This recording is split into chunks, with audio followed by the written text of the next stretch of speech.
Oh, hello guys. A very beautiful day to you, wherever you're watching me from.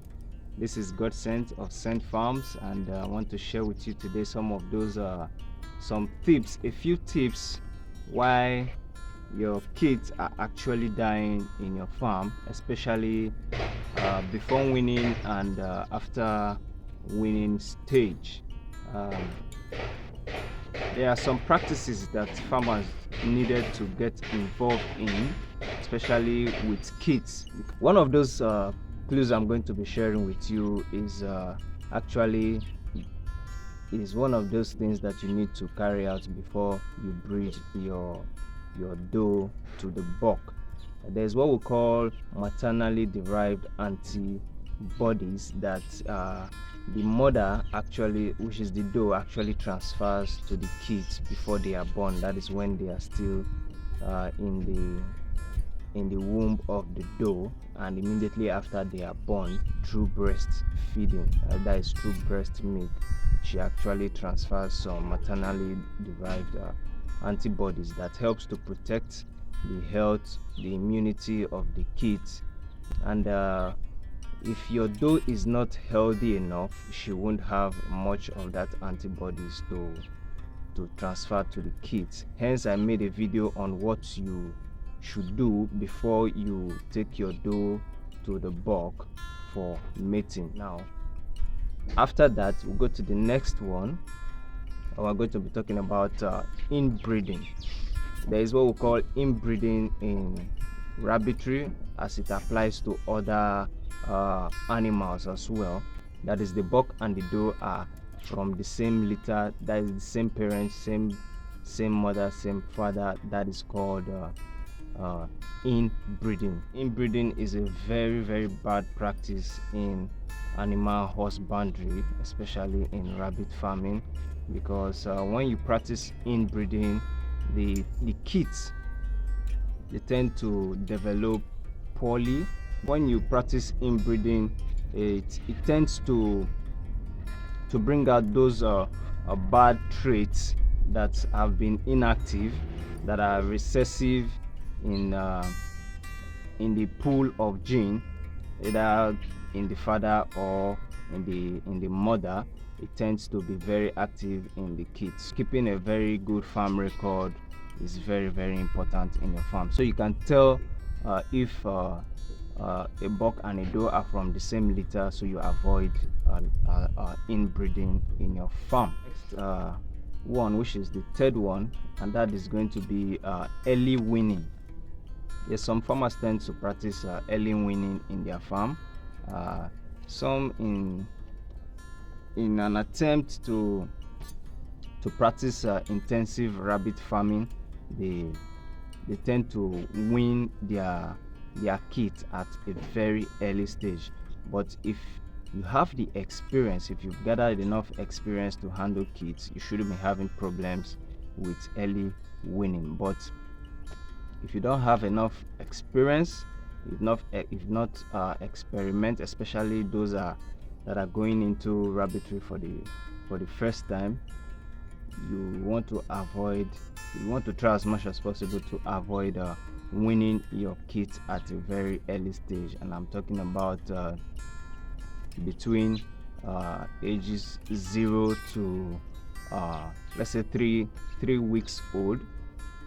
Yes, let's say 3 weeks old. At 4 weeks, you can still manage to sustain them at that age, but age 0 to 3 weeks is a very delicate stage in their life, and they shouldn't be separated from their mom at that period, because it's going to affect their immune system, because due to maybe change of environment and change of feed, transitioning from the milk to solid feed is going to affect their digestive system and also their immune system, which will bring down that kit, and it's very difficult to revive such kits from situations like that. So you want to try as much as possible to avoid weaning your kids at a very early age. I would advise you wean your kids at between 6 weeks and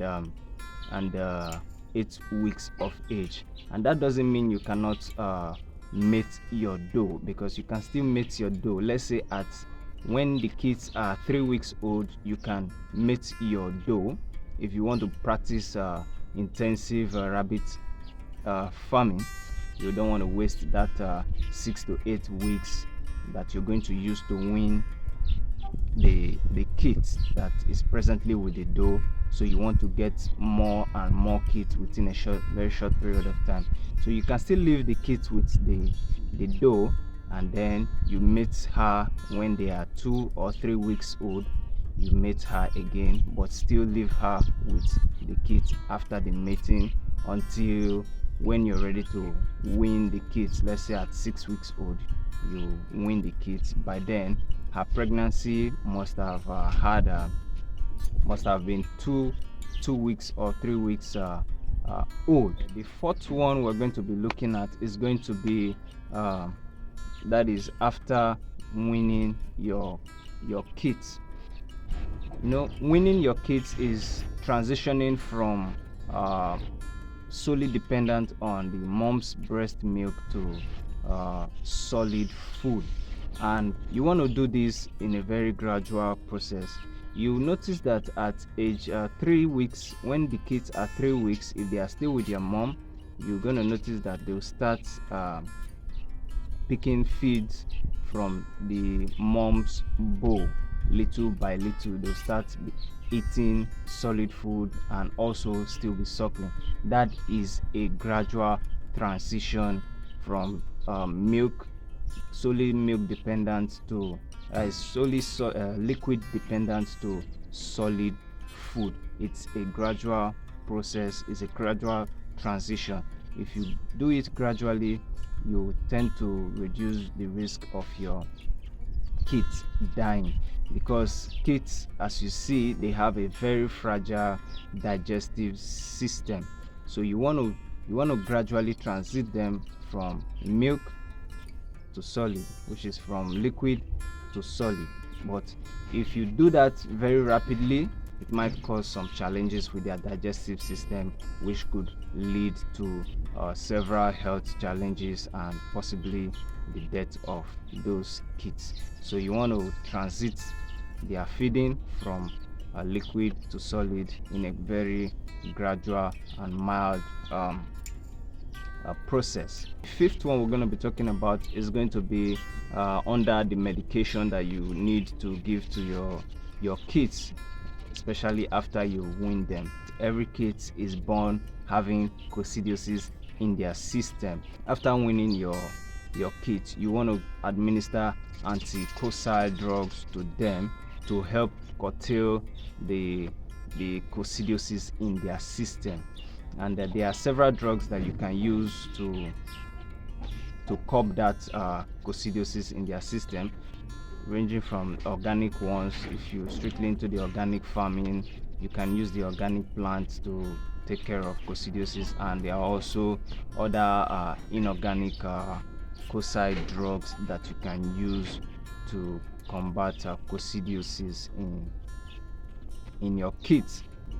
Now, this is bringing us to the sixth point which I want to raise, and that is going to be deworming your rabbits, your kids, deworming your kids. So many farmers, they neglect this, or they take this for granted. They take their rabbit health for granted a lot, and you want to try as much as possible to routinely deworm your kids. Here in Scentfarms, we do our routine deworming at every 3 months. We routinely deworm our rabbits once in 3 months. So we really do not wait for any health issues to arise as a result of too much worm in their system, which will lead to lack of appetite. And the seventh one I want to point out, which is going to be the last one, is going to be poor hygiene. Yes, it cannot be overemphasized in every farm venture. Hygiene, keeping a very good hygiene, is a very key role in every farm, especially in rabbitry, since rabbits are very clean. They are known as very clean animals. if you're having a very poor hygiene in your farm, maybe you don't clean up your rabbit poo or the urine in your farm regularly, frequently, it's going to result into health challenges in your rabbitry. Your rabbits will start to get sick and they might die. And when it comes to kids' health, they are very fragile, very susceptible to diseases and bacteria as a result of poor hygiene. So you want to try as much as possible to keep your farm neat and clean. All this being said, I hope you've learned one or two, you've gotten one or two points that you can apply to your kids before and after weaning. And I'll assure you, when you do that, you're going to see a wonderful result, as you're going to be saving more and more of your kids in your farm practice. Stick to this channel as you grow your farms with Scent Farms. Peace out. See you in the next video.